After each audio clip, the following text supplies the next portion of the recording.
Somehow me not hear we are going to Jamaica, yeah. Because things kind of get cute. I can't take it. One party I said this and the next party I said that and all them. But them say the boss them because them is from America. The door on the other side because we drive different from America, you know, like England. The brother that show me say the door them on the other side.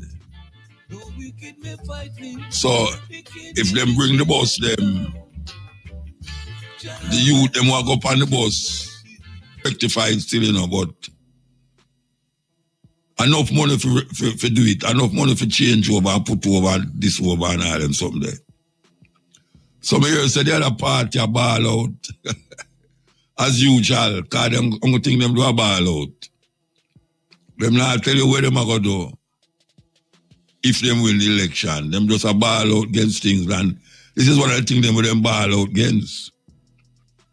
But I am shocked. I am very shocked that the government are bringing bus where it's not conducive to our way of entering and exiting and bus. Really weird.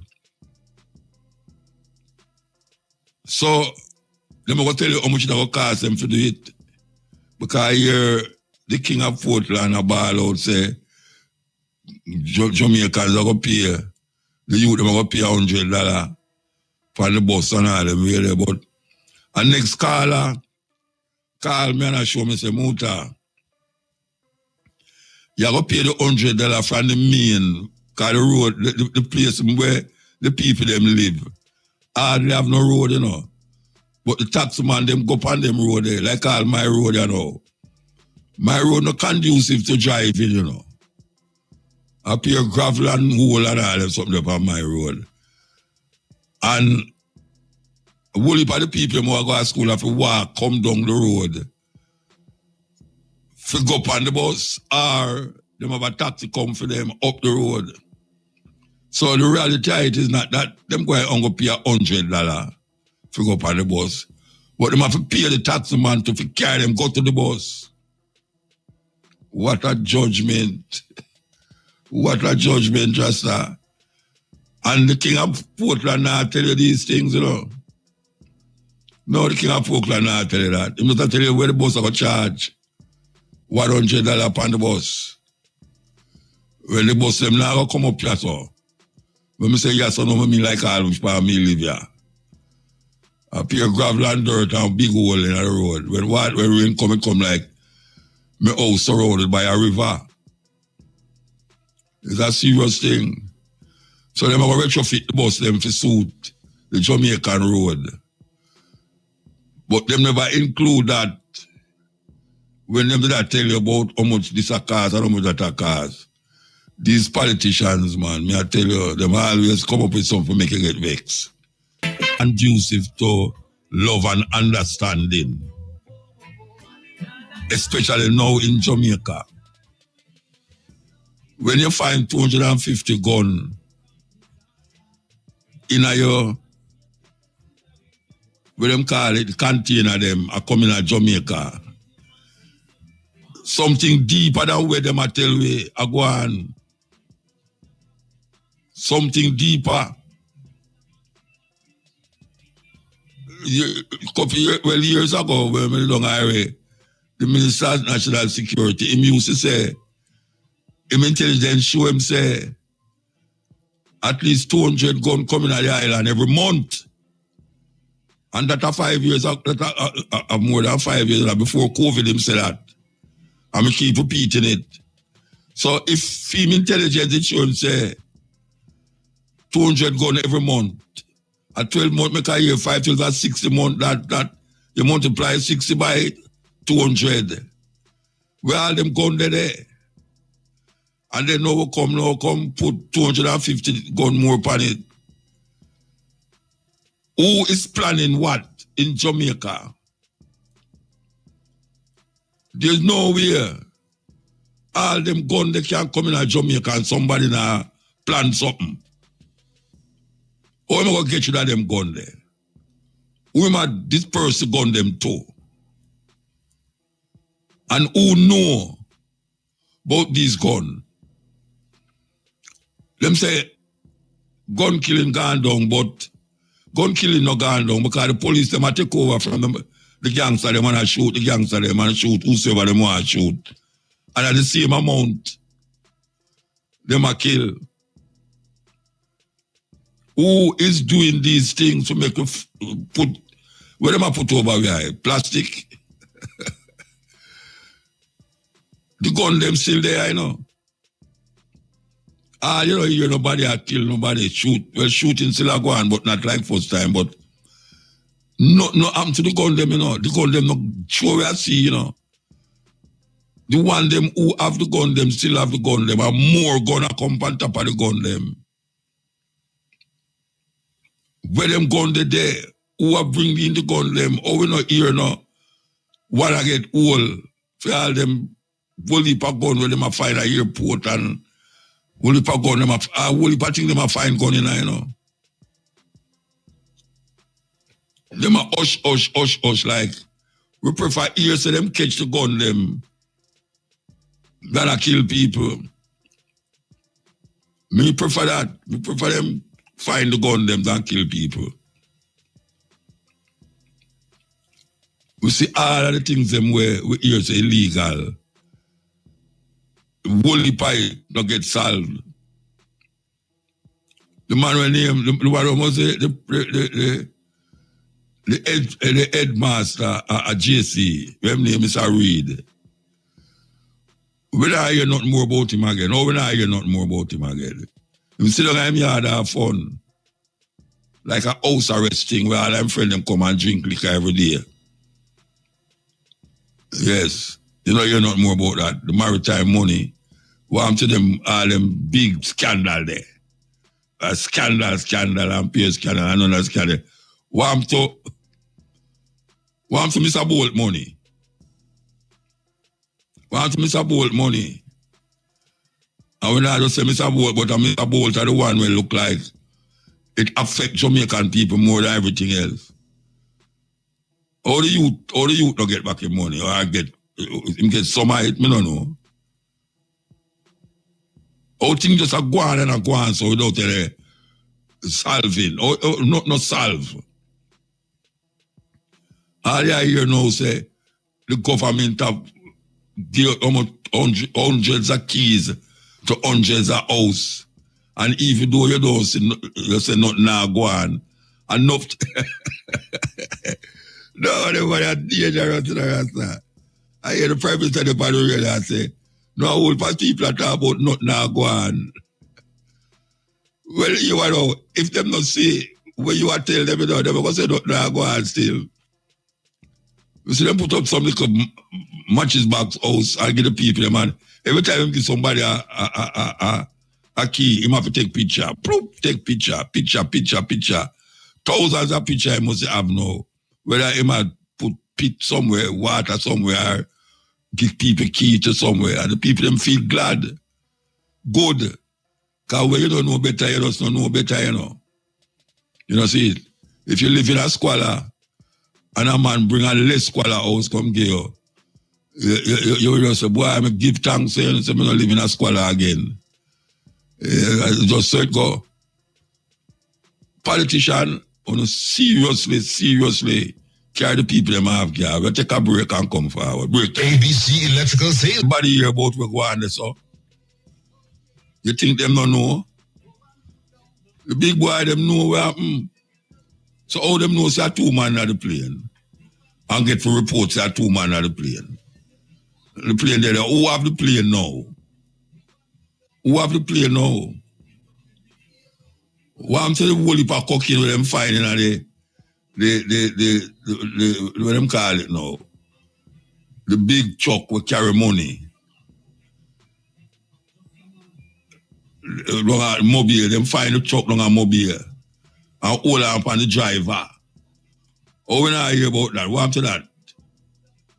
What happened to the whole heap of drugs where them finding a Rockabessa? All them things that I hear nothing about. Nothing. So make sure you say walk with the water. Very important part of the thing, you know. Walk with the water. I don't know how much people are telling you this, but I am make sure you say I'm telling you, walk with the water. Make sure so when you buy the water, you throw it in the jug from the plastic that you don't have to buy will it for plastic. Forget the water because the plastic is a problem. The plastic bottle is a problem. I don't know what they're going to do about it, but the plastic is a problem. We'll talk about the things them we know, with them uncover, but it's still cover. The gun them, the drugs them, people them who bring in the drugs. These things is hidden from the masses of the people them. And then the government come now and them tell you this and them tell you that, and the opposition them, all them can do are oppose. And they don't put out specifics in them what they will do if they should win the election. All them do is talking about we're wrong and opposing. I mean, them name opposition still, but oh gosh, man, there's enough opposing for survey beyond the election. We need some serious conversation. I want them to go have the debate again. I want them to go have the debate because the debate is something people want to hear from the two parties them. But we're in a election mode, you know, and you turn on certain station, man, you can't get tired of listening to the same thing from the same people them. And the thing we know is the bus thing. The bus thing I take center stage on certain radio station. And every minute you hear the king of Portland attack. And him attack. When these people not in power, they have the biggest conversation. And when them in power, you see them tell you, say, people are talking about nothing now go on. The people are going to say that nothing now go on. But them know say them things are going on. Well, the people, they must know say things are going on for them. That is the conversation. It's not that people, it's not that nothing now go on, but nothing now go on for them. The people, them still are recognize that things are going on, of course. But all them big skyscraper where I go up, you think the normal Jamaican can go in and one of them go set up office or live in it. That's why them say nothing now go on, you know. And not true them not say the road, them highway, you know. Them say the highway. The highway lead to a dirt road. Things are going, but the people them want to see the outcome of what is going on for them. That is important. You go around town and know every little corner have a skyscraper go up. Yes. Touch the sky like Babel. Taller than Babel too, because Babel never so tall. And we read in the Bible about God confused the people them. That's why them talk different language. Because them have build tall building. So when we say about them building there where I go up here now, I'm not see them. Them building are tall like a wall. You can't even hold up your neck and see the top of it. Yeah, you can't hold up your neck and see the top of it. One day a Waterloo, there's something I tell you, man. Every time I look on the building, I say, wow, them really are go up. Them really are go up. But we see the building them. Undoubtedly, we see the building them. But, because there's always a but, who going to live in a them building there?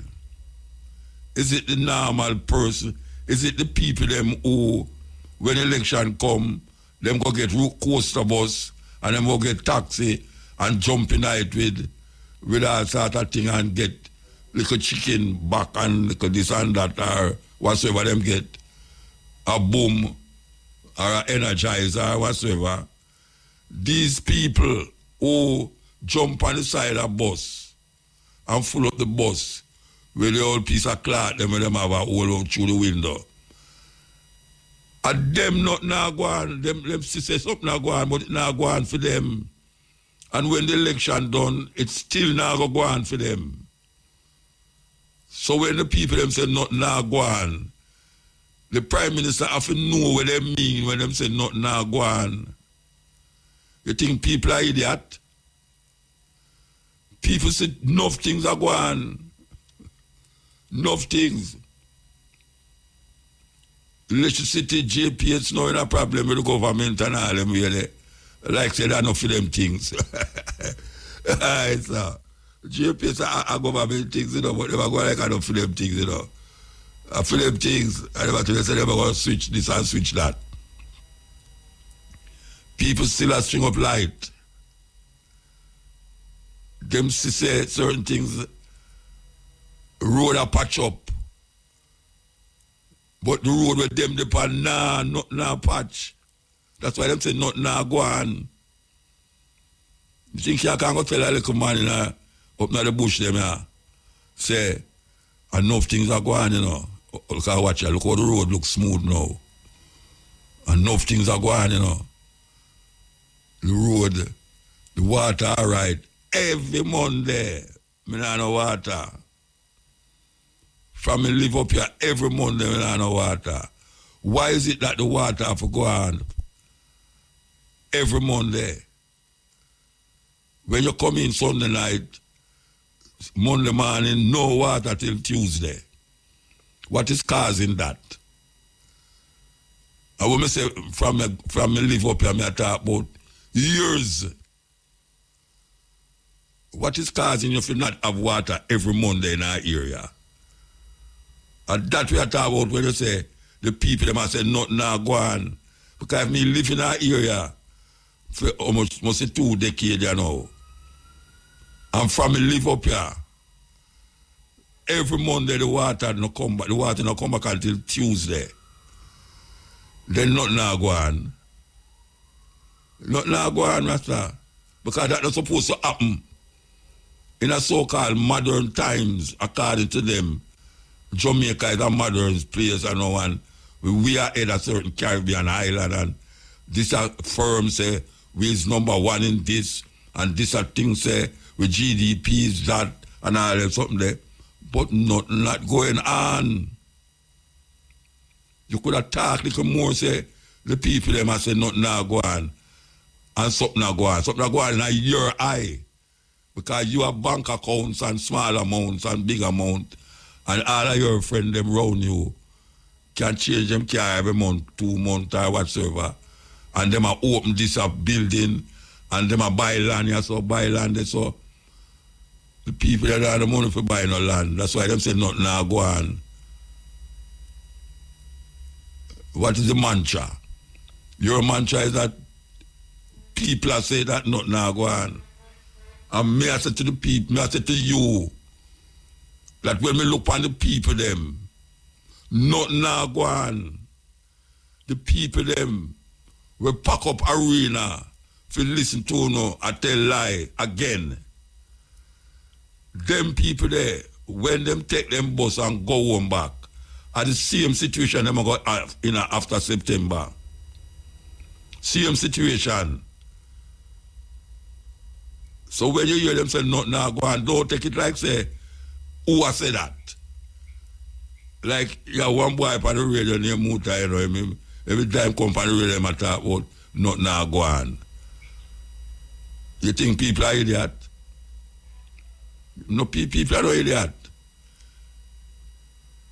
Look on the gap, look on the road. Look on the road. One to them garbage truck where them say them get and all them something there and things are got different. Me not see nothing different since them get the garbage truck them. So me go follow the people them and say nothing now go on.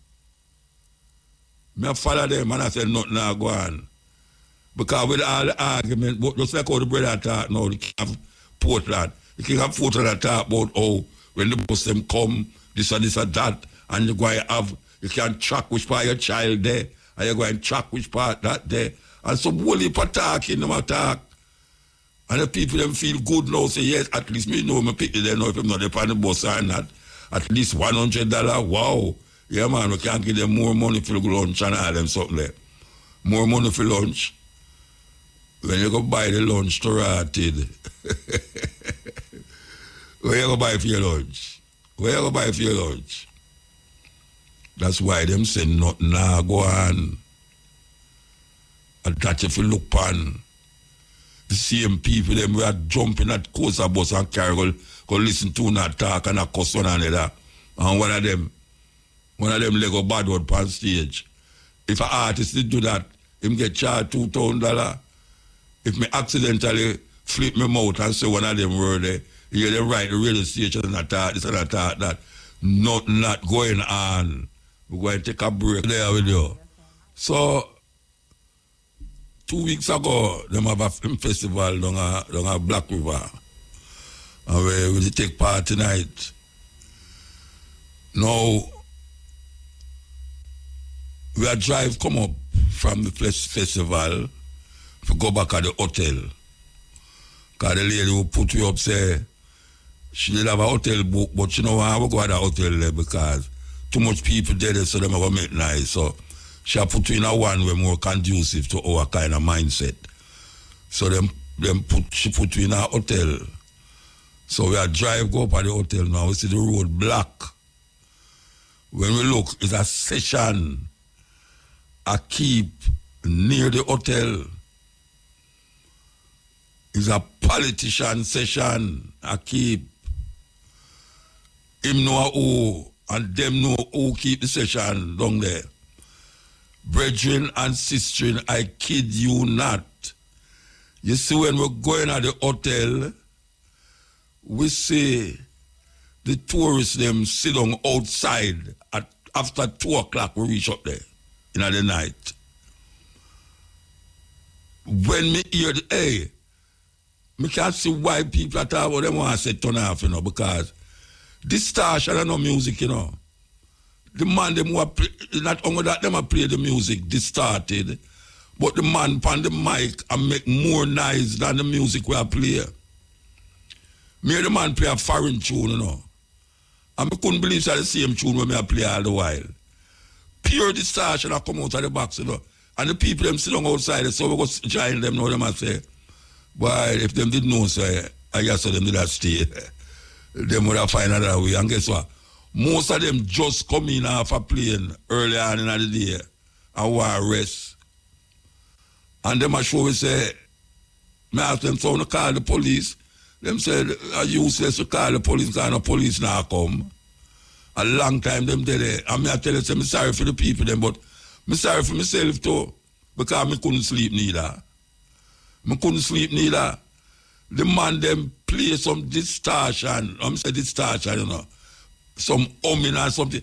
And not only that, you know. Them decide them go bust fireworks. Fireworks. After 2 o'clock in the morning, them go bust fireworks. And me I tell you people, it's like torture, man. It's like torture. Now, the politician brother who keep that show there. Me I tell you, say, them should have strip you naked and whip you. Yeah, man, them should have whip you, man. Because pure agony. The people, them just come in, want to sleep. Me want to sleep because me just come in too. And a pure noise. When I say pure noise, you know, me not have no ordinary noise, you know, because I know far from it today, and next door.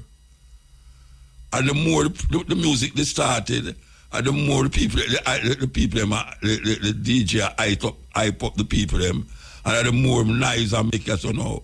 That's where that is where that. Where you call that? Where you call that, Rasta? Because even the man them who make them music, you know, if them hear them tune there, they will say, wait, I saw them play my music. Yes. Because that's I know music you listen to. And noise you want to hear in your ears. And a pure noise. Because all them have to do, you know, is play the first part of the tune where them know the song. And then the people them start singing the next verse. So them turn up the set. It's a terrible thing, man. Terrible thing. It's a torture at its highest level.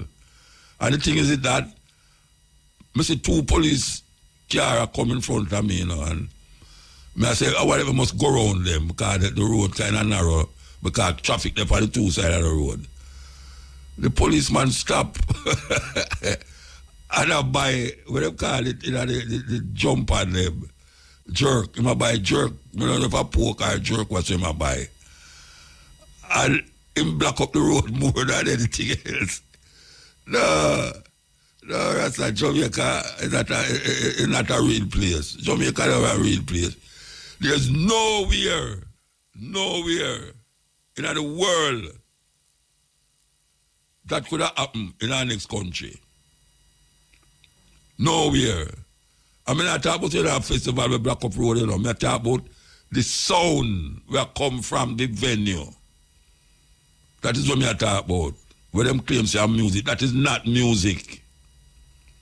That is distorted noise. That is like them drop bomb in there and ready to explode, and it explode. Terrible, man. I just advise that, because the politician know him be, because somebody tell me say him keep it. What the politician for long there? I do a host, but I not call him name. I not call him name, because it's terrible, man. Terrible. When I say no people in the venue, no car out the road, people are selling all sort of things from long line of people are selling things. And what about it's still aware that a man have him own set out of the road under him tent to play. Him not listen to where I go out there. So if I have him own little set, I'm not telling you say, it's a soothing thing for listen to the set outside. Yeah, because we are going inside. There's some, I don't know what kind of people them listen to them thing, the rest of that. Serious thing. We're going to take a break and come forward. We'll talk to Mr. Linward Fulton, food safety and food security. So when you hear we again, we're going to talk to Mr. Linward Fulton. All right. Sesco, for all your electrical, building and generator needs, check Sesco Limited and stay connected to the industry's preferred source. The time by Sesco, the industry's preferred source is... The time is 15 minutes to 4 o'clock. We're on the stepping razor. We want to talk to Mr. Linward Fulton. Mr. Fulton, you there? Yeah, man, me there right here. Good time, give time. All right. Well, here this come up regular now from the other day. I don't know if it's through the election or come up and all them here about food security and food safety. In the interpretation, I know he's a man who is involved in a whole heap of things. The former president of JS and all these things. But when the government say food safety, what do they talk about? Well, it should mean that we have enough food here to feed ourselves without importing food. So the difference between food security and food safety is that food security is a thing that if you have the resource, the money, and the institutional support, you can get food. Institutional support means through food for the poor, FAO, and these organizations can give people food. And you can get sufficient food, like even in Haiti, they might have food safety, but they don't have food security. Now, the only country in the region that have food security that can feed themselves is Guyana. But Jamaica, if you're going to put it in US dollar term, we are 1.6 billion, not million, billion food insecure. So because we are importing more than we should have import. We are importing $1.6 billion worth of food for a little Jamaica.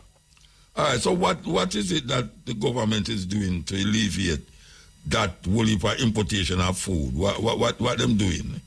The first thing they are doing wrong, they're them are do wrong. the best agricultural land to build houses. Yeah, them are use the flat land for With build house on the irrigation. inside. And that is irrigatable to build houses where they could go and maul and go dig down with bulldozer and build the houses. Yeah, build the house on the hillside and plant on the flat land. On marginal land. Yes. So they are right. doing that. They are doing that wrong. The second thing they are doing, they have thousands of acres. Sugarcane used to take up 300,000 acres alone. So more than that amount of land, probably 500,000 acres of land lay idle about in Jamaica. And that Most of too. which are owned by government. Yeah. So why is it that we not plant rice like first time in our Westmoreland? Why rice is a thing where every Jamaican eat every day? Why Jamaica I now? only believe we could do rice here. But there are other things that we could expand. Our dasheen, our cocoa, our yam, our sweet potato, our cassava to get the carbohydrates. And we could do the same for the various vegetables. But we import enough rice, you know. We import enough rice. We get rice from Guyana and all those places. We import enough rice. But why we not, since Jamaican people eat enough rice, why we not planting the rice? We have the land. It needs a government policy to do it because, Jamaica farmers are small farmers. But if you secure the right land that can be irrigated because rice need water. It's a grass type that need water. Yeah. And those are the things that we need government to do. Instead of on platform every day cutting ribbon. Come on! That's it. So rather, right? You rather do the agricultural thing or individuals farm them own thing? What is rather? Rather is supposed to be the major extension delivery arm. And I have the privilege of being a CEO in RADA for 3 years. And what you was doing there? What you was doing? What you were doing? What you was doing there? Well, I was the CEO, managed the entire program to get the officers to train all our farmers in Jamaica and to get the ladies to do homework, to teach homemakers and ladies how to use breadfruit or any other thing in all the farms that it could be used. Yeah. And this was to prevent them from eating imported food. Yes. And that's the intention. When you look at a breadfruit, when you are well trained, you see it roasted, you see it fried, you can turn it and make a sort of salad with it, and you can do all kind of things with that salad. Use, if you want to use saltfish or red herring. But the right breadfruit can make juice too. The right breadfruit can make juice. Like yes, man, breadfruit make a lovely punch. Yeah. Very delicious punch. All right. Make chips. All right, what may I try to find out from you, see? As a big man at the RADA place there. The RADA, when you talk about food safety, if we talk about food safety, we have to know where we are eat and when the farmer them are put in where we are eat. Or is it that so much unprescribed poison I come from America and find it in Jamaica and rather I distribute it and don't educate the people them who apply the food about the dangers of using these chemicals and all these things? How come on? I'll tell you one thing. RADA is a government agency. No, And but the you government said Jamaica used Agricultural Society, rather. You was part of rather. Agricultural Society is a membership organization that is supposed to be independent of government. But recently, and I'm writing an article right now on it, recently the government have actually taken over rather and used it as their water boy or their footstool. When the JAS, when the JAS was up and properly running with president like Rodolph Burke, Willie Henry, who is the father of Maxine Henry Wilson, Percy Broderick Sr. Yeah, so how long ago that was? How long ago that was? Those were like 50 years ago. But with that, how long ago you was the president, the farmer? I was president 2013 to 2000. Yeah, but 2013, them still did bring in the poison to give the farmer. Yes, so but it was under your thing too. Control the importation. The importation is controlled by import license granted by the minister and the PS. So what the Jamaica Agricultural Society have to do with nothing? What them have to do with it?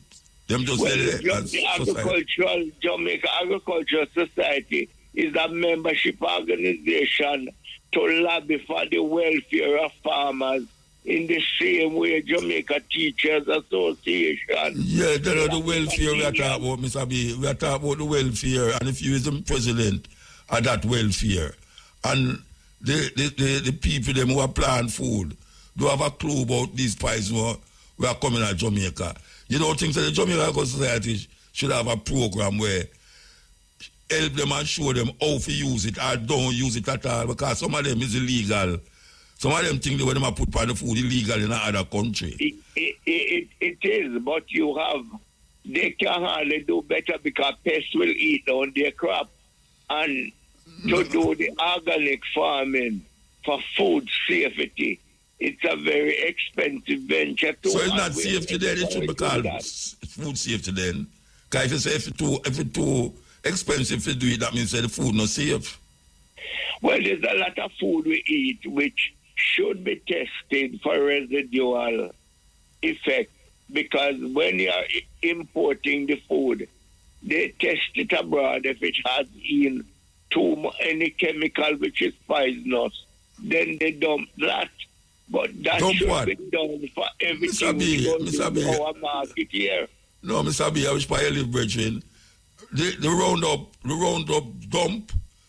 dump in Jamaica, you know, dump in America. You know what people, you know what company it's a cancerous chemical. Yeah, but it coming out Jamaica, them not dump it in America. They dumped it in America and have been paying billions of dollars in lawsuit. And them said it come out Jamaica, but it there Jamaica.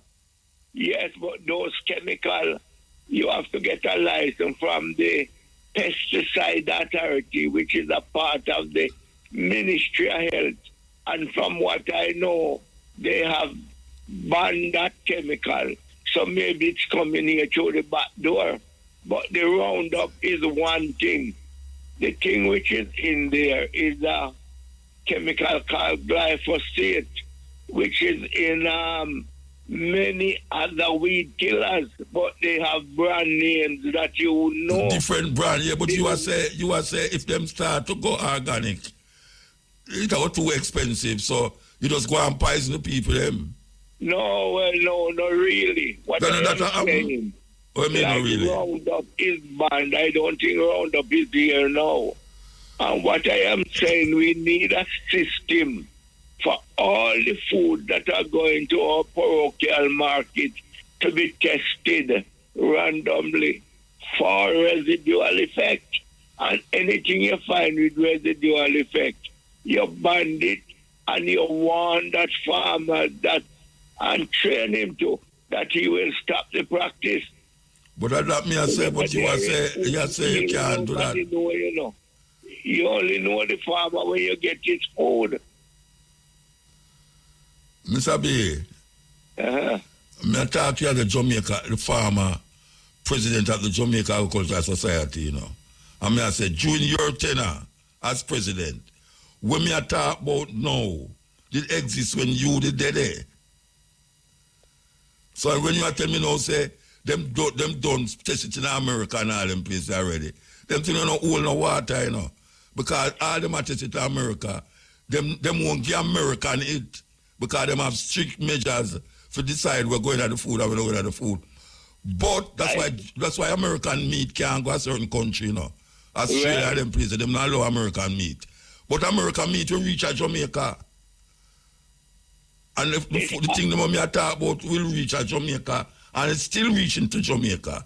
And nobody's making no move to it because they must say food safety. What is food safety? Of that problem, and I agree with you 100%. Rest with the government of Jamaica not to allow it to grant import license for those things. One. Number two, to set up their own quarantine, which you have a quarantine division here, to expand it, and you have a food safety division here too, to use them to randomly test every food in a coronation market. And anytime you find excess residual chemical in them, you trace it back to that farm. Tell that farmer that you can't sell no more of these food. Well, you should have go on the farm instead of going to the market. At the farm, you should have go on. You close the gate when the house gone through. Yeah, but you wouldn't know because we must use some chemical. No, you know, we are talking about the chemical them where the company them have lawsuit billions of dollars because them find out they give them people them cancer. And it come at Jamaica that we are talking about. We're not using those motor. We're not using those. Oh, we're not using them. Them there in the store, them a sell. Them a sell the farmer, them have it and spray upon the food. Well, that chemical is a weed killer, you know. But it needs a government decision to ban all chemical with glyphosate in it. Because the active ingredient is glyphosate. But you might come here and buy a chemical with a brand name, named Tara or Cocoa or whatever. But the active ingredient is the same ingredient we cause the cancer. But we know that. That is a prerogative of government to block these things through the pesticide authority. Yeah. Anyway, we have to move though. We have to move. Time up here. You're supposed to come on 10 minutes before and it get a shortening time. We have to move. Thank you very much still. Thank you for having me, man. And yeah, man. I want to talk to you again still, you know, because you exempt yourself from where I go on, but you did it when it go on and still there I go on. I exempt myself, man. If you get some blame too. But the government itself have to work with you. Yeah, okay. All right, sir. Give thanks. The big man them in the system. Yeah.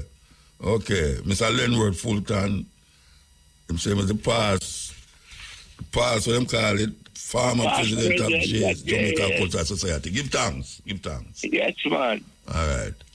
Yes. And as we talk about, as we go in a one rap. The time on IRIE-FM is? The time is 1 minute past 4. I know so this is the time when we have the People's Court deal with defamation and false accusations. What you can do about false accusation that is placed on you. And I really want to ask if the government can take carry the citizens to court if them accuse them of certain things. So we have, I guess here, Natisha. I hope I've called her name right. Natisha, she there? Hello? Hi, I'm here, Muto. Oh. How you doing? We're there. What? I tell you, say, Mom, I see no place nowadays. But me don't know why you never see me for a long time. Me never see you for a long time. You never see me. I don't want to get myself in trouble. Anyway, here we know. All right, this lady have a bachelor of degree in history and bachelor of law degree, both from the University of the West Indies and Keyville campus. Respect, watch a man, etc. We can't bother go by them long thing there, right? If you never have all of these things, we won't call it. So you know. We want to talk about dealing with defamation and false accusation. Yeah, what is defamation and false accusation? What you decide says defamation? Yeah, because, when I'm preparing for an interview in the people's court, I really have to bring it to the people level, right? Of course. So I want to kind of level with the people on about their reality. So let's start by saying that defamation, by definition, happens when one person shares with another person information. And we say one person, but it can be in mass. Information that is untrue and may cause damage to the reputation of someone else. So defamation can happen through spoken words, traditional media like the radio, the newspaper, as well as electronic communication. Like nowadays, we have social media. So companies also, businesses and brands, can be defamed in much the same way as an individual. What I want to bring to the attention is that, like how you have criminal law, defamation falls under the law of tort, which is a civil wrong. Now, the tort of defamation aims to protect a person's interest in his or her reputation. But before we even dive into the different ways in which one can be defamed and all those things, the legislative changes, because the laws changed since 2013, and I will get to that, and also diving into the remedies, it should be noted that this, what we call the tort, in particular, is legally controversial because it kind of reflects a tension between what we know to be our individual rights to our good name and with constitutional rights under our constitution. Jamaica, as highest law is the constitution, and therefore we want to always be able to balance the rights that we get under our constitution, so to speak, under any other right that is given to us. So usually, when we're talking about the balancing of this good name, persons want to say to you that, yeah, but I have a constitutional right to free and open discussion on matters, especially matters of public interest. When we go into the past defamation conversations we've had, given that social media is, in the sense of defamation, is a new construct, we know that in Jamaica and in the wider Caribbean, we have various ways where the tension play out. So, in the political sphere, we know, however, that even now we're having a lot of controversy where people say things and have to go into court to prove it, etc., etc.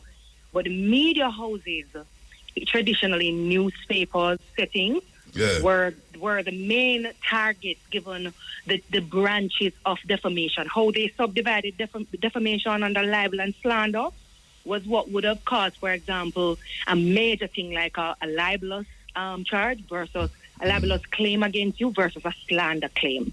And we saw in, for example, Cayman Islands, in one of the cases, Bodden and Bush, 1986, where Chief Justice Summerfield was outlining how problematic, if I should use that word, journalist's role is in all of this, and that in his quotation, a journalist is always going to be embroiled, for example, in the rough and the tumble of the politics, because when politics is happening, a journalist is going to have to report what are those protections. And so they will have these defamation suits filed, especially when libel was a problem. I'm throwing out words like libel and slander. I understand it. You kind of understand it. But let me ask you something about defamation, you see? Right. If you say something against the government publicly, like you say, them say them have fix the road up there, so and them not fix it. And them come and tell you, say them fix it. Right. And you assure them, say, but it not fix. Is that defamation that you have to lie upon them? Wait, because really you're going into a kind of a terrain now where we want to determine how defamation manifests. Yes. So you use that example, for example, say, all right, I'm saying something, but it is what are you saying, right? And that's them I tell lie, them never fix the road. But be reminded that you have also the defenses. So let's go through determining defamation, right, for you and your audience. So determining defamation, the guided principles would be, especially in the realm of social media where you go post something, it's not say a newspaper or your radio where they can also sue the company. Say it's an individual. You go and you post something about a road that you say, boy, the government a lie. in determining whether or not this is defamatory, one, you may need to ask yourself the question, is the information in what you're saying factually incorrect? So you're going to make sure, say, on your merit, on your basis, the government did say that I'm going to fix the road. You go up there on the road and fix. So that's one. Would the post or the comment that you make lower the reputation of the government in the estimation of the right-thinking members of the society, coupled with the first prong, which is the information factually incorrect? Yeah. The third thing is, would the comment that you make cause others to shun? So you see that there's a follow-on to the first, second, and third. And finally, which I believe goes to the root of what you're saying, would what you said expose the government in this regard to hatred, contempt, and ridicule? I find that it's not so difficult in proving, because some of the times persons can use the defense afforded to them under the new Defamation Act, which is, for example, truth. A first defense, when you say those statements, is upon the back of, is it true? So you can say, well, I can prove that what I'm saying is not true. Go and go look on the road, And so material is it. So the defense of truth can succeed if you prove that the imputations, what you said, were true or not materially different from the truth. That's one. The second is that I know here you said that you are Muta, right? And me go repost it and say, the government will tell life to you, say, Muta said this, that, and that. I, as another party who never start the conversation, can then say, well, I pretty much publish it because Muta did publish it. But then what they're trying to say is that when you do this defense called innocent dissemination, it requires that you prove three things. So it's a proving thing, because remember now, we're balancing your constitutional rights. You can look out for the public good against my reputational harm in the minds of the rightful thinking human beings in the society. So I'm going to say, well, I publish this merely in the capacity of a distributor, right? So I'm a subordinate publisher to you. But this has to be further interrogated to find out, one, that you neither knew or reasonably have known that the matter was defamatory, right? And that my lack of knowledge was not due to any negligence on my part. So in all of this, I also have to exercise due diligence, and it comes back to some of us just going out there and posting what we feel like and resharing and tweeting, right? So the final one would be, is it a fair comment? This applies if the statement was a comment on facts within the boundary of fairness on a matter of the public interest. So clearly, it's a government matter. Clearly, it's a matter of public interest. But is it a case where I am making this statement on fairness? Did the government say, for example, that I'm giving the public 6 months to fix the road, and you go up there in month one and then start to post that, boy, the government don't do what I'm supposed to do? You follow what I'm saying? Loosely giving you a generalization. I want to take the opportunity, though, to say, you see, in probing these things, recall, Muta, that before 2013, when a new act came into being, and we used to distinguish between slander and libel and what is actionable per se in laws, we would say, and what you would have to go prove to get a very serious, I don't want to say charge, but you know what I mean, an outcome. Recall that no, the publishing and those words have very different definition, and what is deemed as information covers, for example, social media and those things. So I take your attention, for example, to the act amended in 2013, which now includes electronic communication as a means of disseminating defamatory material. And I'll go as far as the definition for the public's purposes to say the act defines electronic communication as a communication of information in the form of data, text, which was not a creature of a law in the 1960s, for example, right? Because the new Defamation Act replaced, for example, the 1851 Libel and Slander Act, and also replaced the 1961 Defamation Act. noting, of course, that the two of them merged now to say we don't have separation in headers anymore. It's one defamation. So in the 1960s, we wouldn't have anybody texting anybody. So you find that these communication methodologies that we're using now are so covered.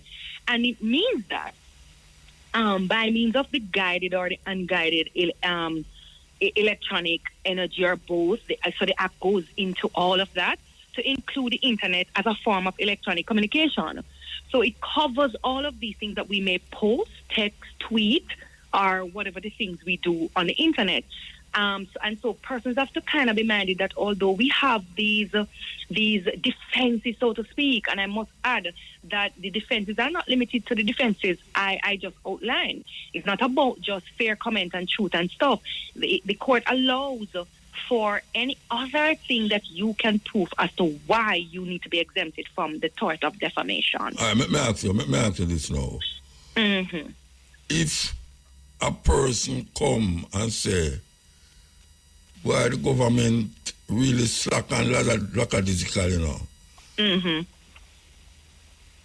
How them allow poison to come in the country when them know that the poison is banned in other countries? Like what you just say. Yeah. So how them would have work out that as defamation? Well, first of all, poison is loosely constructed. I'm not trying to try a case on air. You know me. And this is not legal advice. So I need to say that, obviously, I'm a lawyer at the Jamaican bar. But I find where you're going. I mean, poison is loosely said. In my estimation, that it can be construed otherwise. Poison is loosely said, but it is, what are you referring to? No, poison is because... No, it's rhetorical. Because the thing that I'm talking about is poison. Right, something. It's carried, it's the place that it's coming from.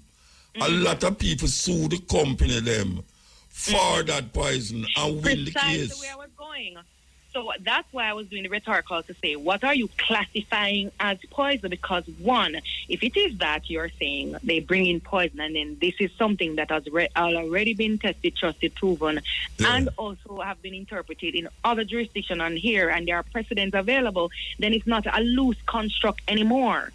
So it can be that you can say, well, this is poison because in the USA, for example, it has been determined to be harmful. Yeah, and people can go out and win millions of dollars with the company. Them. Right, and so that's what I'm saying. If you go directly to the defenses, though sometimes it is a case where, and it's not sometimes either, let me not say that, all cases are going to be judged on their facts, right? Hold on, I'm talking to Natasha.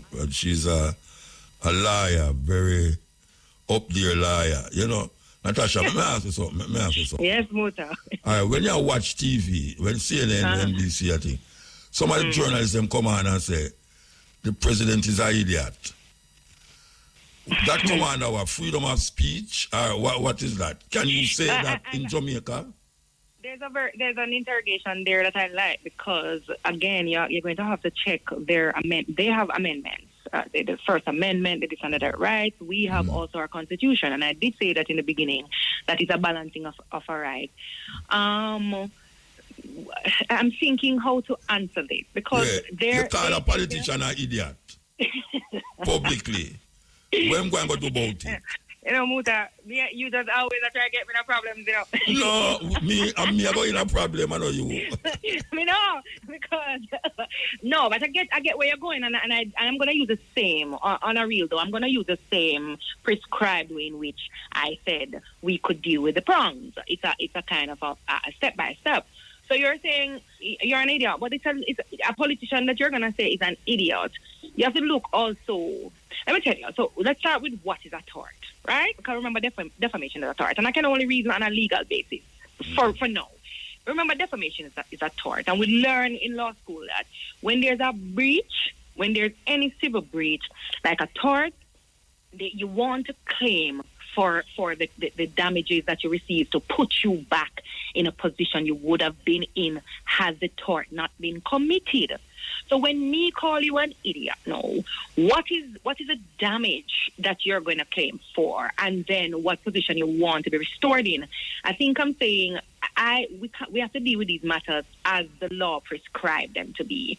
I don't have a case at hand of a Commonwealth Caribbean jurisdiction, somebody calling somebody an idiot and they sue. What I've noted and I've seen even preparing for this interview, because the truth is my engagement in the legislation, the new legislation, was from 2013 building on. So my reasoning is going to be one of knowing where the law is coming from. I was one of the persons who helped Justice Hugh Small to sensitize some of the media houses as a young, not an attorney as yet, you know. So I got the front row seat because he was the chair of the defamation legislation review. I got a front row seat to sit with him for weeks, put together presentation, understand what we're trying to achieve, what we're changing, and all of that.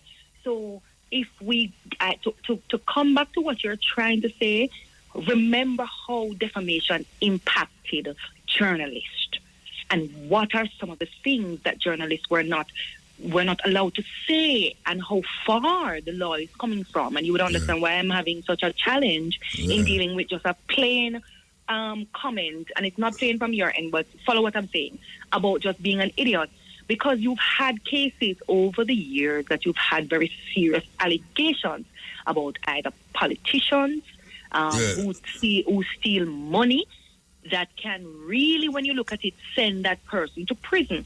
I think I'm saying that's the level I am taking it from, given what the case law is suggesting. But all right, so is this, all right, we have two things I work with as a defamation and false accusation. Can you falsely accuse somebody of being an idiot, or are you defaming him because you say he's an idiot? When you're false, you can measure, you're bringing me into the psychological realm, because how you going to measure if somebody's an idiot, no motor? Tell me, how you going to measure if somebody's an idiot? By certain things we do. You have idiots in our politics. But notice what I say now. I say the law works with breaches and breaking of the law and what can be criminal. I remember the libel was a kind of thing that was quite serious, you know. Even though if we talk about libel, are things published. But I say when you talk about idiot, the loose word of idiot, me can probably carry up to court and say I'm an idiot. But then we have to go through a whole thing. May I ask you what would be the outcome of that argument? Me don't know, because here's the thing. You are say idiot. But may I say, how it would be for a court to now go do a sort of evaluation. I'm talking about what I know of in the realm of what we are experiencing today. Look how the other day in a political arena, for example, you had a statement made about the government. Not that I'm watering down what you're trying to accomplish here, but I want to turn your attention also to what is currently happening in the political arena, if we want to go there. We have, the other day, for example, statements were made about equipment that came in the country, not of the price. Let me walk you through now what those things are for public interest. Because remember, I started by saying, when you're talking about defamation, you have to come to say, I am balancing my reputation against the comments made, albeit them saying it's in the public interest. So see where I'm going. I have my right to freedom of speech, but me also as a journalist or a social media blogger or an artisan want to say, but you bringing some bus in the country, or you bringing some whatever, not going on facts of any case at the moment, just using these, what we consider to be serious public interest matters to say. And I have a right to uncover, or for the public, nobody gave me a job, but it's my civic duty. And I want to tell the public I don't believe to be so, because I saw a document or two that suggests otherwise. That's a balancing of a right. That's a testable thing, because if I can produce a document to show to a court, remember the avenue and the forum that we would say that we're dealing with is the arena of the court.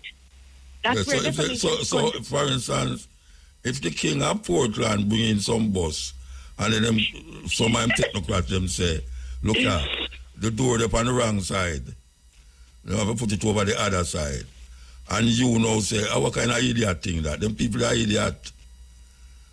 Why is Yeah, that but defame you? we're going back to the idiot thing in a mood. I'm a No, the idiot thing I work with. You know, so me you know each other, we can sit down and we do some legal advice, something, right? And the idiot thing, you know. So you're there for your idiot thing, you know. Yes. But me get where I go. But I think also we can't miss this. Say a lot of going in the social media atmosphere, and a lot of people feel like the social media. What that? We're going so. That's the point I want to make here. That while we are on these spaces that we feel very far removed from reality, people, the law says people have a right to balance them reputation against your right for freedom and vice versa. So you as government, and I can say this because I'm a Jamaican and I live here for most of the year. As a Jamaican, I'm saying, and as a legal practitioner, I'm saying the right is a balance on both ends. I, as a concerned citizen, whether or not I'm an opposition in a government, or I'm a muta, or I'm an Aticia, I have a right to say, I can go check. There's an access to information legislation. I can use legal channels to go check things that you say and counter it. And if you believe that it is not true and I have no defense under law, because the defense are there, then you are you can feel free to bring a claim. I want to though say for the purposes of the education of our court, since we're now in court,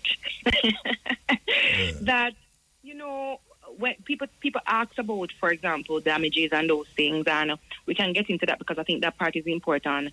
It's important that the act stipulates that, you know, the limitation, because persons may say, boy, I want to bring a matter, but the time, you know, for social media, it's 2 years. And let me just explain that. So the limitation period shall be within 2 years from the date upon which the defamatory statement is published on the internet, for example, or on the date upon which it is first capable of being viewed. Because remember, this is a tricky thing now. You may put a post there, your following may not be so great, and therefore you may not, you know, for whatever reason. So these are the stipulations through the internet, whichever is later, the law says. And this is identical to the limitation period imposed for defamation matters published via traditional media, right? But the court may exercise some leniency, you know, the power vested in the court when it comes to the limitation period for persons to file claim. I wanted to kind of plug that. And also that when it comes to the different remedies, what we call damages, etc., it's not just about damages. When you go to the court, you may hear from other day persons are saying, I need an apology, right? An apology is a little tricky too, because it doesn't, when in our original construct, it doesn't say that the person is liable, right? And so you may ask for money, but more so sometimes persons may very well want, or the court may say publish a correction and those things. So it's kind of the full what you want on the facts of your case. Let me hear about your idiot comment now. What you want to get in a problem? No, idiot comment again. It's either it's slander, you're lying to somebody, which is the same thing but as me and you don't talk though in the beginning to say it come under one broad head of defamation now. Because the slander and the libel thing, you know. And let me quickly address that too, because a lot of persons may also be thinking along those lines. Since a long time ago, we were using that up to 2013. Remember now that slander and libel made up what we call as defamation. No, it's just defamation, one broad header, right? But in the beginning stages, you had, say, the slander conversation, which was seen to be a little less. I don't want to water it down, but a little less of it's not permanent. It's supposed to be like words and gestures, right? You know, we have to call you back. We have to call you back next time, you know. The time done, the truth. Yeah, the time done. We have to call you back next time. Man. Sure. You're near we, so we call you back when we want. Because you don't have nothing to do. You don't have nothing to do. So you tell me, you know, Muta, why you are making world? Sure, a joke. But good talking as usual. Always good to be on call with you. And we can talk more. Yeah, man, give thanks. All right, give thanks, Muta. Bye-bye. Yes, that was a very spirited reasoning there. Yes, a very spirited reasoning. I want to give thanks to the sister. Yes, Natasha and Natasha. Depending on where it was, Natasha, every one of them. This is the Stepping Razor. Yes, African names time, as usual. So we're going to start off with the male names. Sekani. S-E-K-A-N-I, Sekani. Means full of laughter. Nice name that, full of laughter. Shumba. Shumba, S-H-U-M-B-A. Shumba means lion. Sipo. S-I-P-H-O. Sipo means a gift.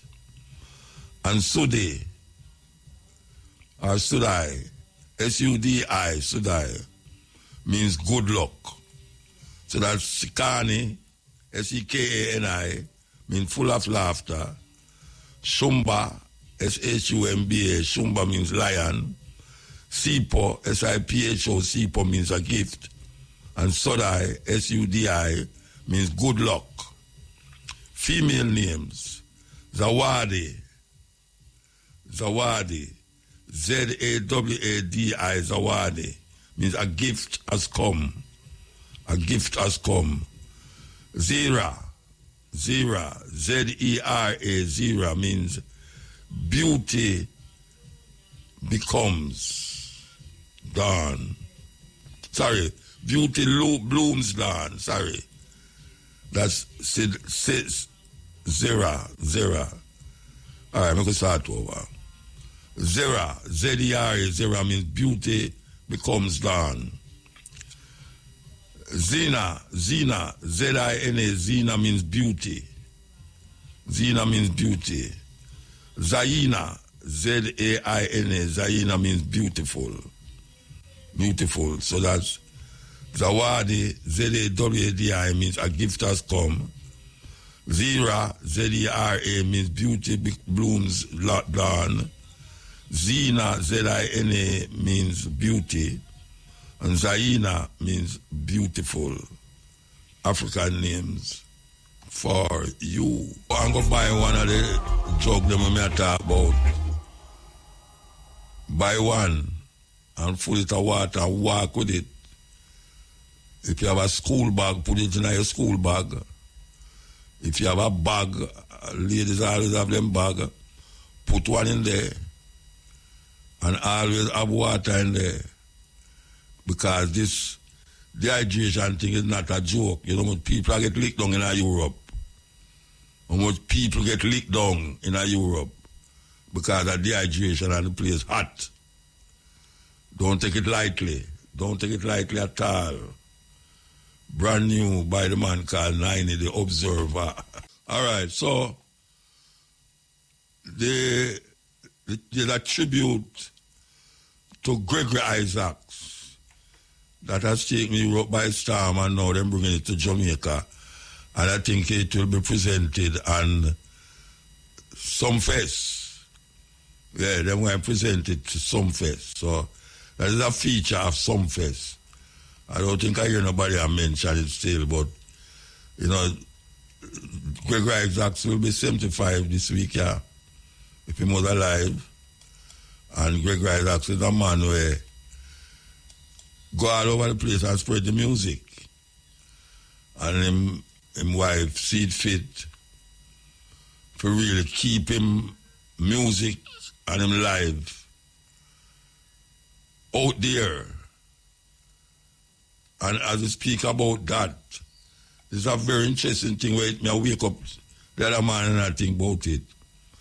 Can somebody tell me, please, we know you're nothing more about Bonuela wife, Rasta? Nothing at all. Bonuela wife just disappeared just so. We don't hear nobody find her. We don't hear she fine, she dead. We don't hear nothing. Somebody can't just disappear, so Rasta. That a madness. She just disappear. Nobody don't know which part she there. And we see that them keep attribute a remaster Bonnie thing, and I think one of the daughter them I say them are gonna be relentless. Them have to find out what take place with that lady. But Jamaica is a small place. Granted, say she's kind of sick, but it kind of get ridiculous because him miss her from him was alive and him dead, and we not hear say she dead. We not hear nothing about her again. I don't really like find out, or we should find out. We should find out how is it that Bonnie wife cannot be found and she hasn't been declared dead. You know, nobody knows that. None of the relatives them, nobody don't know which part she there, how she stay, what I go on with her. It's amazing, man. We need to get to the top of it. Yeah, we need to get to the top of it. Can't just go. Somebody can't just disappear in Jamaica. So. Oh, we not hear nothing about it. They can't just disappear like that. Something is intrinsically wrong with that. That a woman missing before her husband dead. And she cannot be found. No funeral, no burial, no nothing. We need to check it out. We can't just let it go so. I mean, it's not something to let go. It's not something to let go. It's something to understand and figure out that a woman sick, but even though she's sick, she was alive. And now the details. Phase 1 of the Westlands Port Expansion Project at the Kingston Freeport Terminal is expected to cost government about $80 million. This project will expand the terminal's infrastructure, increase cargo handling capacity, and improve operational efficiency at the terminal, thereby reinforcing Jamaica's position as a leading transshipment hub in the region. It signals a strategic investment in Jamaica's economic growth, showcases the strength of public-private partnerships in national development. The project is expected to unlock new opportunities for trade, job creation, and regional competitiveness. Speaking at the groundbreaking ceremony today, Prime Minister Dr. Andrew Holness noted that this will solidify Jamaica's role as a powerhouse in global logistics. The Westlands project will add essential acreage to KFTL, allowing for expanded cargo storage with new berth facilities and the introduction of a modern automated gate system for domestic cargo. The first phase, covering 15 hectares at a cost of US $80 million, will focus on strengthening soil conditions, eliminating ponding and flooding, upgrading security, and setting the stage for seamless high-volume operations. The second phase will follow without delay upon the completion of the first. This is a strategic expansion. By reducing vessel waiting times and increasing cargo throughput, we are positioning Jamaica to capture a greater share of global shipping activity and cement our place as a logistics leader in the region. He noted that the project also involves the relocation of the Tinsipen Airdrome and rerouting of the Marcus Garvey Boulevard. In my contribution to the budget debate earlier this year, I restated the government's plan to have the Tinsipen Airdrome relocated to the Norman Manley International Airport and the land transferred for further port development. The Airports Authority of Jamaica has completed the feasibility analysis and has been working with the Port Authority and the National Works Agency to bring the project to fruition. To facilitate the integration of the land into the port operations, the Marcus Garvey Boulevard is to be rerouted to the north of Tinsipen The realignment and reconfiguration of the road will eliminate bottlenecks in the traffic flow between Portmore and Kingston, specifically downtown Kingston. Each of these decisions we have taken reflect clear strategic imperatives to secure the future by creating space for it and to increase the efficiency and productivity of the assets we already have. The Westlands Agreement, alongside the Tinson Pen relocation, will ensure that the Port of Kingston will not only grow, but will grow without any constraints in the near future. Meaning that after this is done, you can look forward to accelerated growth of the port. Prime Minister Dr. Andrew Holness. Kingston Mayor Andrew Swaby has welcomed the Court of Appeal overturning a decision by the Supreme Court relating to approvals granted by local authorities for a large-scale development at Bertsucker Avenue in St. Andrew. This after the Kingston and St. Andrew Municipal Corporation and the National Environment and Planning Agency, NEPA, were found to have acted illegally in granting the permissions. The KSAMC filed an appeal, and in its ruling handed down last month, the appeal court pointed out that the lower court was wrong to quash the permits.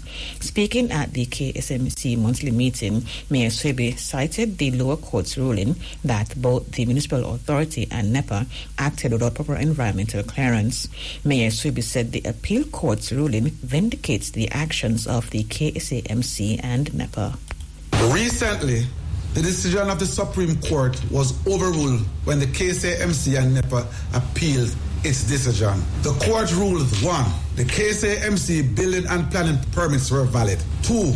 That the KSAMC is to enforce compliance with a stop notice served on one in October 2018. 3. Order that the KSAMC to pay 30% of the claimant's legal fee. And 4. The KSAMC should pay its own legal fee. We continue to review the recent decision of the Court of Appeal with our attorneys. We are mindful that based on these decisions, the KSAMC will be required to take certain actions which will be determined upon a final review. Mayor Swaby said the appeal court ruling also reaffirms public confidence in the knowledge, skills and expertise of municipal officers. While many have welcomed the Court of Appeal ruling as a victory, for this administration it represents much more. We see it as a reaffirmation of the importance of public confidence in the knowledge and skills and experience of our officers. This ruling is not merely about determining who is right or wrong. It's about reinforcing the integrity of the organization so that it may continue to serve the people of Kingston and St. Andrew with diligence and professionalism. Above all, it's about fostering a meaningful partnership between the administration and the public, one that is built on mutual trust, transparency, and the necessary checks and balances that support good governance. Councillors, let us all continue to do all we can to ensure that this municipality serves its residents with integrity, efficiency, and transparency. Mayor of Kingston, Andrew Swaby. Deputy Mayor of Montego Bay, Councillor Clyde Crawford, has tabled a resolution aimed at having Barracks Road in Montego Bay designated a school zone. Speaking at the St. James Municipal Corporation meeting today, Mr. Crawford noted that establishment of a school zone is crucial following a recent traffic incident during which a student was injured. He stated that the school zone would cover 3 institutions: Barracks Road Primary, Montego Bay Infant, and Cornelda Avenue Primary. In outlining what the resolution entails, he highlighted the need for the area to get priority attention in the interest of the safety of children. Whereas there are 3 schools, namely Montego Bay Infant School, Cornelda Avenue Primary School, and Barracks Road Primary School, which are in the vicinity and which further increases the volume of pedestrian and vehicular traffic. Whereas it is critical that the area receives priority attention in the interest of student safety and security, particularly due to a recent unfortunate incident involving a student being injured by a driver during drop-off. Whereas clearly marked signs and designated speed limit roadway modifications, including the creation of a dedicated drop-off lane for students, separate from the lane used by general vehicular traffic entering and exiting the school, the installation of speed-reducing strips and relocation, or should I say, the relocation of street vendors, the removal of illegally parked vehicles, and a pedestrian crossing would be essential road safety measures, Mr. Chairman. And whereas the designation of a school zone and road safety measures in that area will go a far way in enhancing the safety and security of students and all persons who travel Barracks Road and its environs. Deputy Mayor of Montego Bay, Councillor Dwight Crawford. The resolution was approved by the corporation and will be sent to the police, the Ministry of Education, and other relevant entities for their support. Member of Parliament for South West St. Elizabeth Floyd Green has defended the government's rural school bus system while condemning attacks by the opposition People's National Party. Green was reacting to comments made by South Manchester caretaker Peter Bunting that he would not allow his children to travel in the buses, as well as from PNP President Mark Golding, who proposed that instead of the bus system, taximen who drive Probox and era wagons would be paid by the next PNP-led administration to transport students.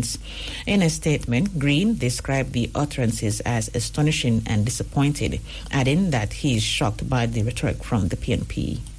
As a rural MP, we have long lobbied for a rural school bus system to come into operation. To be honest, one of the biggest challenges that our children face in relation to the access of education in rural Jamaica is transportation. So I'm truly surprised and astonished that the rural school bus system that's been introduced by the government is being so heavily politicized to the level that the actual buses are being criticized. I'm shocked, and it is clear that the opposition is just adamant to tear down any project, regardless of the fact that it will help our people, and are just in a baseless drive for power.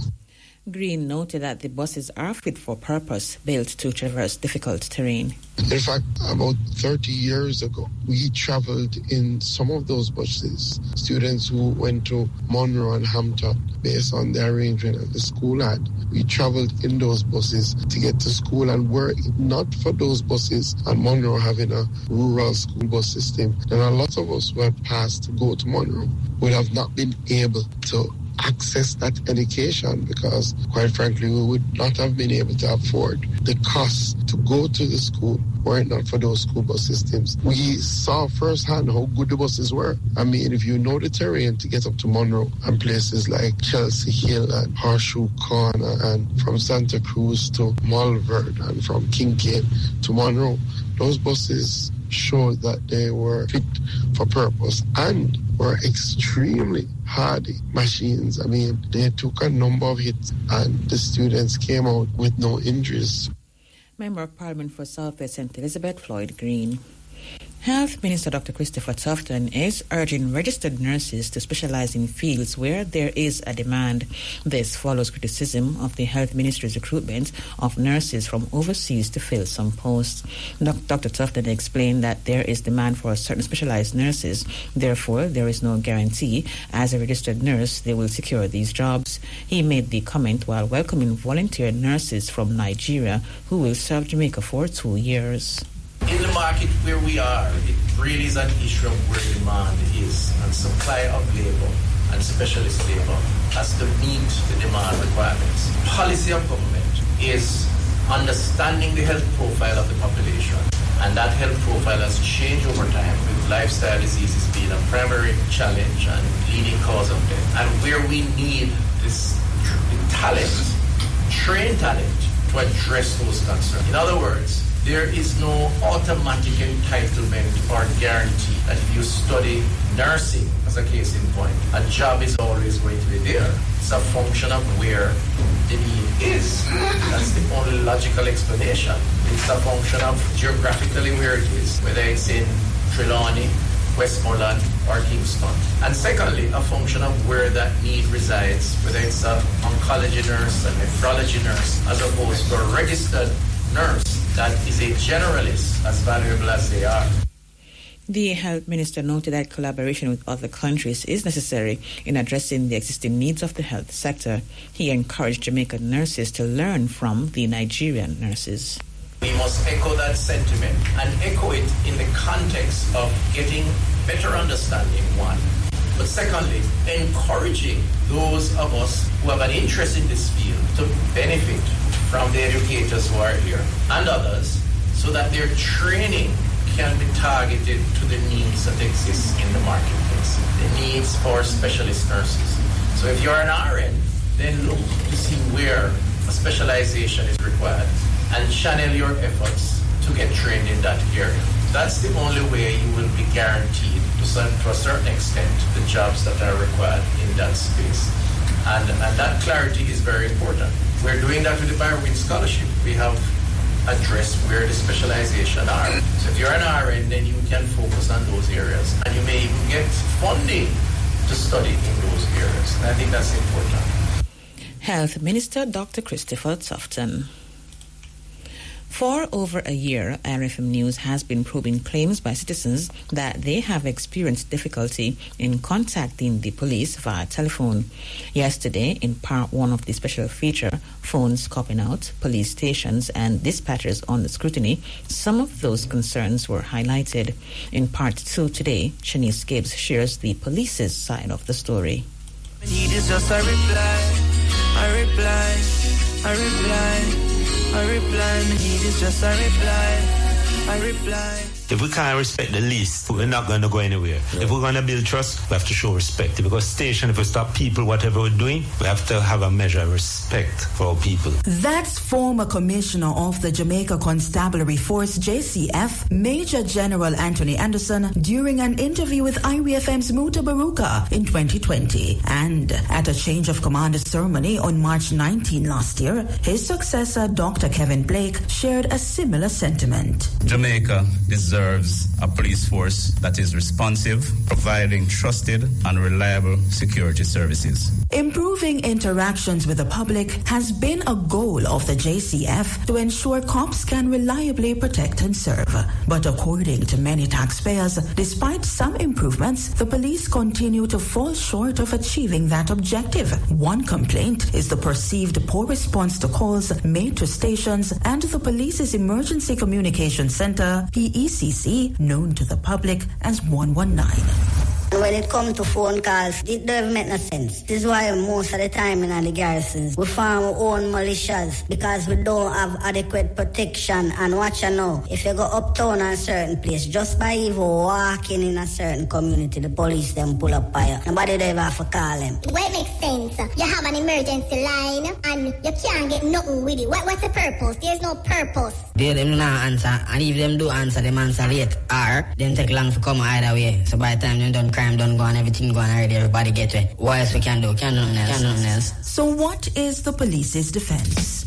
Two sides to a coin, and one must choose which side they join, you know? In an August 24, 2024 interview, Deputy Superintendent Stacey Powell, who is assigned to the PECC, said the system is designed for all persons to get through to the 119 number easily. 119 is free. And I must point out that if you dial 911, it is also free, and you have the option of selecting one, I believe, for police and two for fire. And the calls can be made even if your cell phone is without a SIM card. Because once the phone is programmed with the call emergency feature, you're able to make the call. She explained that there is an established protocol to guide interactions between dispatchers and callers, which is an average of 4,556 calls per day. They will, in essence, say 119, police emergency, I am, and they will use their ID number and indicate what is your emergency. And with that said, they will look to ascertain, especially two important information, the location and the type of incident, and in some instances it might be required to ask when did this incident occur. So depending on the emergency, but most importantly, our agents are so trained to use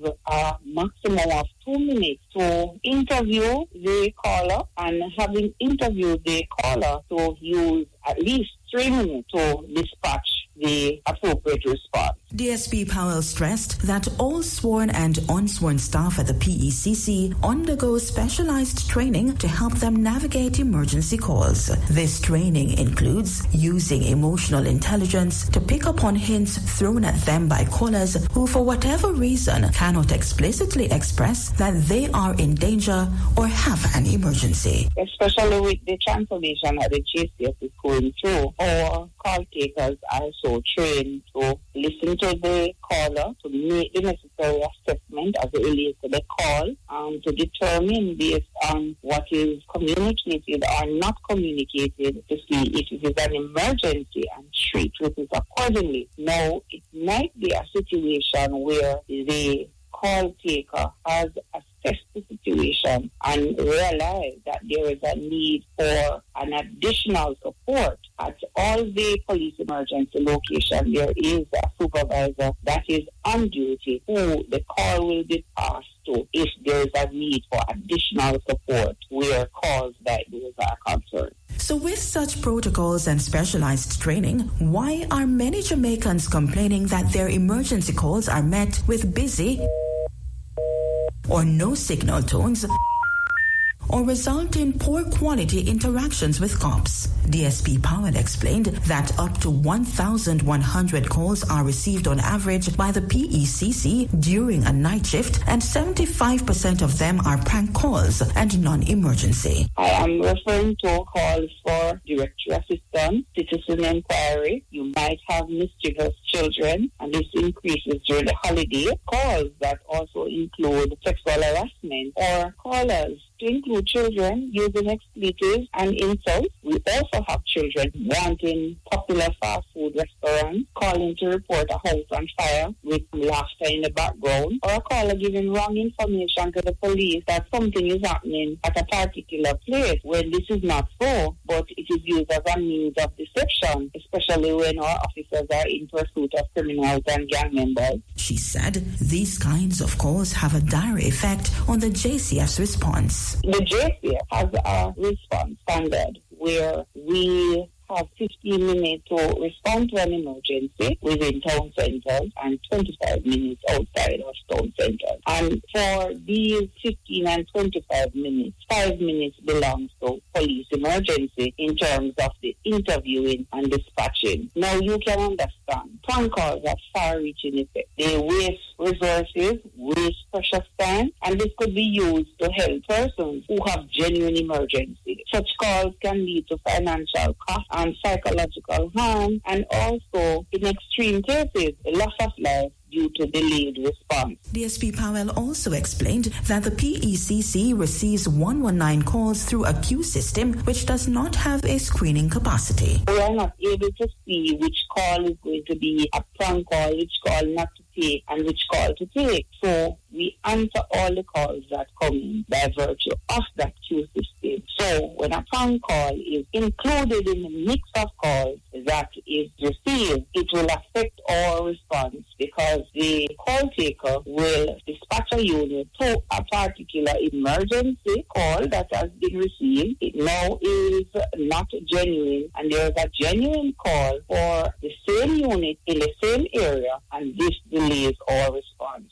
This can cause death, and we urge persons to desist. If I call and I have an emergency situation and it got cut off, is that phone call traced ever? The critical component of their training is extract critical information. One of that critical information is to obtain the telephone number. So if an emergency call is cut off, the telephone number that was given by the caller during the initial interview will be used to contact or to return the call to ensure that the assistance is provided. Currently, the JCF is exploring technology as also legislative support to facilitate real-time call tracing, which will assist in this area. So amidst numerous calls by citizens, can the police account for any case of unprofessionalism from cops regarding emergency calls? And if so, how has that been dealt with?